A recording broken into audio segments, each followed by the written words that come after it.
तो मैं उसकी विधि बता दूंगा, बिना उसके मत आना। तो अब वो दूसरे दिन सुबह गुरु के पास जाने के लिए प्रस्तुत हुआ।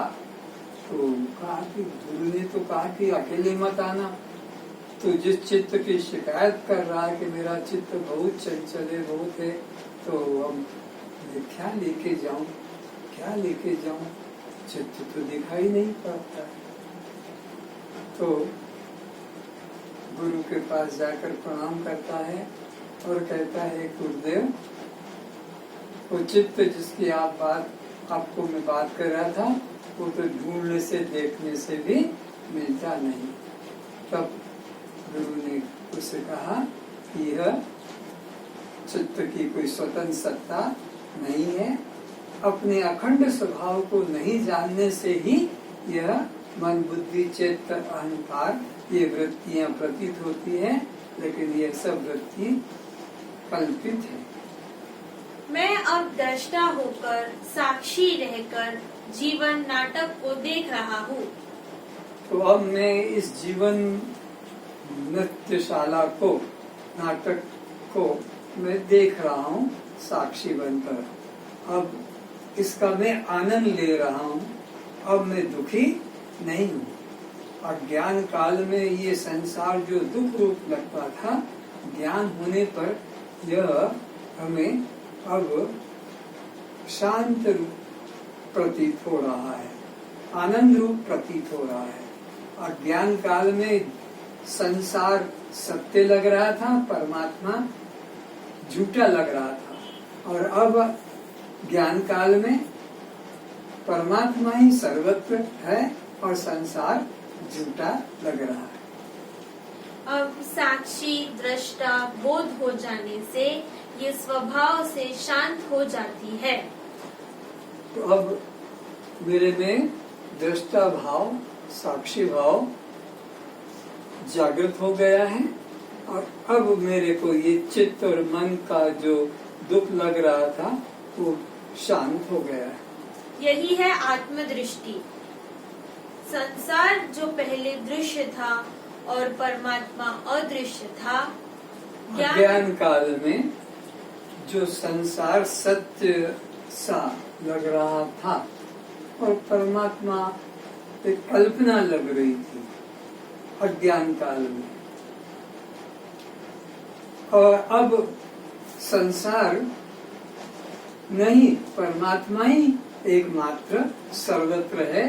संसार नाम की कोई वस्तु अब प्रतीत नहीं होती है। ज्ञान हो जाने पर संसार अदृश्य हो जाता है, परमात्मा ही रह जाता है।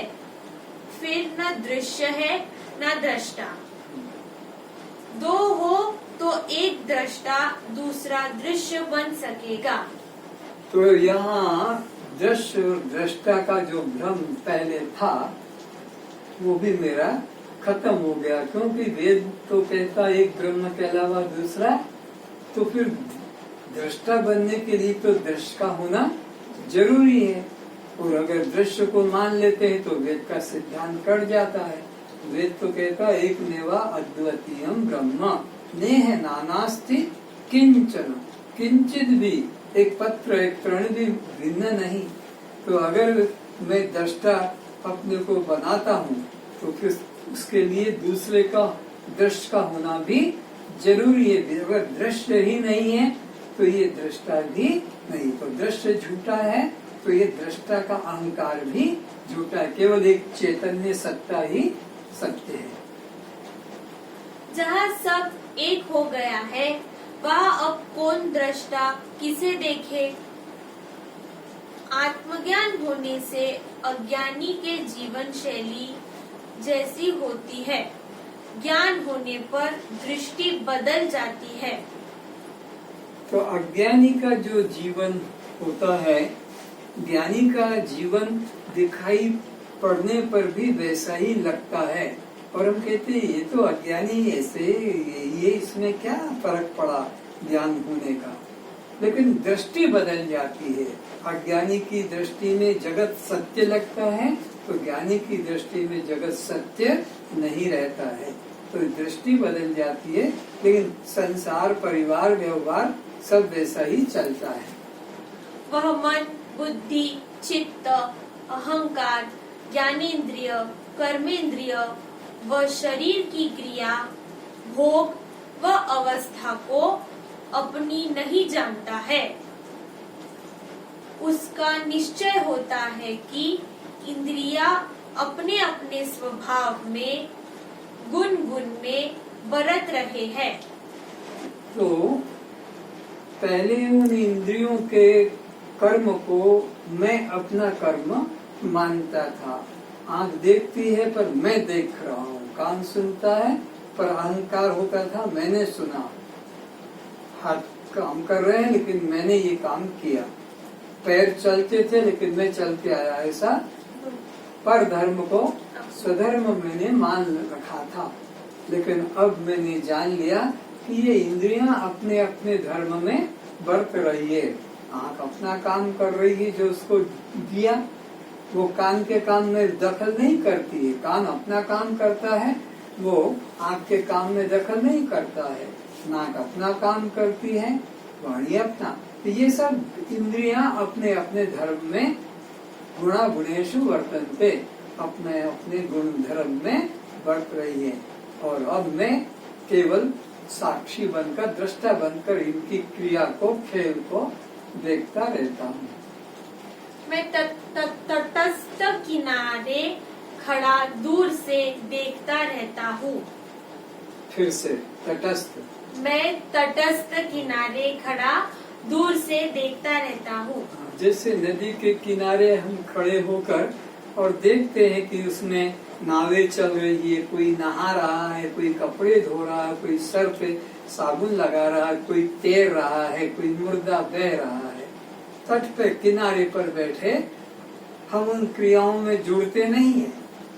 वो कोई मुर्दा भी जाए कि कोई मगर भी हो कि पशु भी जाए, तट पर बैठे। ऐसे ही अब मैं तटस्थ होकर ये देह की क्रियाओं को, भूख प्यास, रोग निरोग, बालक जवान बूढ़े को, प्राण की क्रिया को, इंद्रियों की क्रियाओं को, मन की वृत्तियों को अब तटस्थ होकर देखता रहता हूँ। अब उनमें मैं जुड़ता नहीं, उनके साथ कर्तापन मैं भाव नहीं रखता हूँ।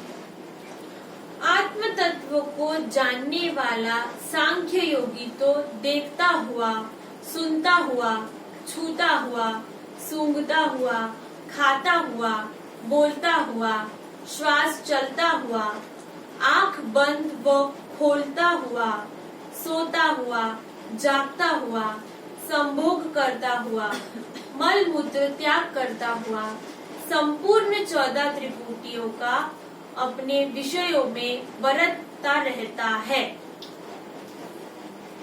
अर्जुन भगवान से पूछते हैं कि हे प्रभु, जो समाधिस्थ पुरुष होता है वो कैसे उठता है, कैसे चलता है, कैसे बोलता है, कैसे खाता पीता है? समाधिस्थ पुरुष। तो अर्जुन का ये प्रश्न ही सिद्ध कर रहा है कि वह कोई आंख बंद करके बैठने की बात नहीं पूछ रहा है।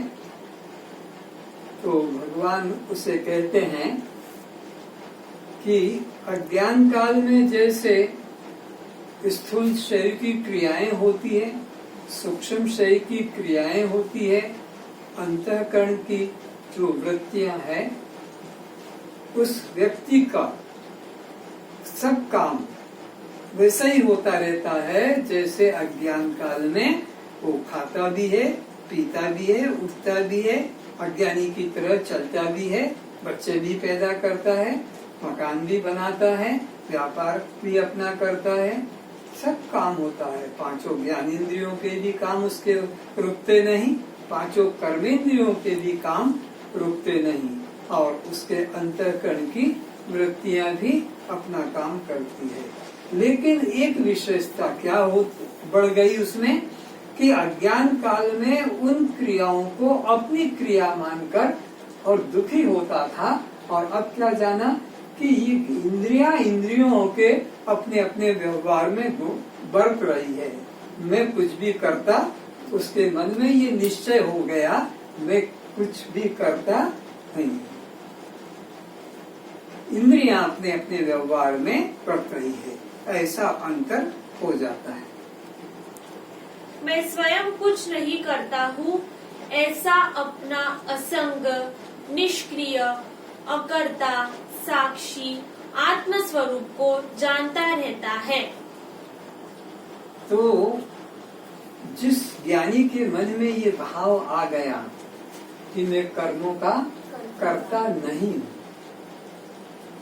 मैं विषयों का भोगता नहीं हूँ, ये इंद्रियां अपने अपने व्यवहार में प्रकृति ने जो इनको निश्चय कर दिया कि तुम देखने का काम करना, तुम सुनने का, तुम चलने का, तुम पकड़ने का, ये अपने अपने ड्यूटी में लगी है, अपने अपने कर्म को कर रही है।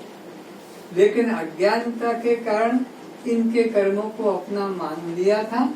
अब मैंने जान लिया कि कर्म करना मेरा स्वभाव नहीं है, मैं तो केवल साक्षी मात्र हूँ। इनके कर्म ठीक होते हैं, कभी कभी इनके कर्म पूरे नहीं हो पाते हैं, जिसका जो कर्म है वो आधा रह जाता है, कोई बिल्कुल ही नहीं कर पाता है।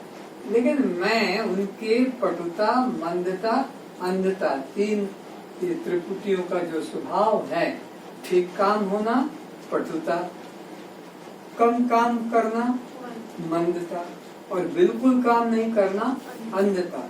तो इन त्रिपुटियों के तीनों स्वभाव को मैं देखता रहता हूँ, उनके अंदर में जुड़ता नहीं हूँ कि मुझे कम दिखता है, कि मुझे कम सुनाई पड़ता है, कि मैं चला नहीं जाता है। नहीं, ये चलने का काम इनका है, देखने का काम इनका है, मैं इन सब से अलग हूँ। तो ऐसे निश्चय वाले ज्ञानी से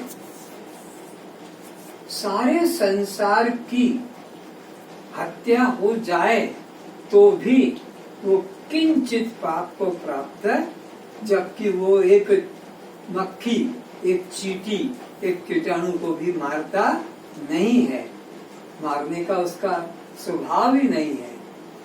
लेकिन अगर प्रारब्धवश अज्ञानता से उसकी कार के नीचे, उसके साइकिल के नीचे, उसके स्कूटर के नीचे कोई कीड़ा, कि अचानक सांप निकल जाए और दब के मर जाए, कि कोई कुत्ता अचानक आए और दब कर, इससे भी होता है। लेकिन अब उसको वह किंचित भी पाप स्पर्श नहीं करता, क्योंकि उसके मन में कर्मों के प्रति कर्तापन का भाव बल्कि साक्षी भाव है।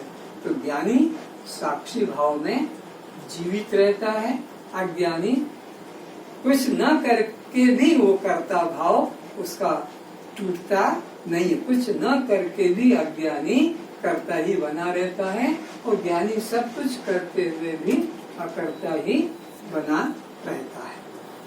तत्वविद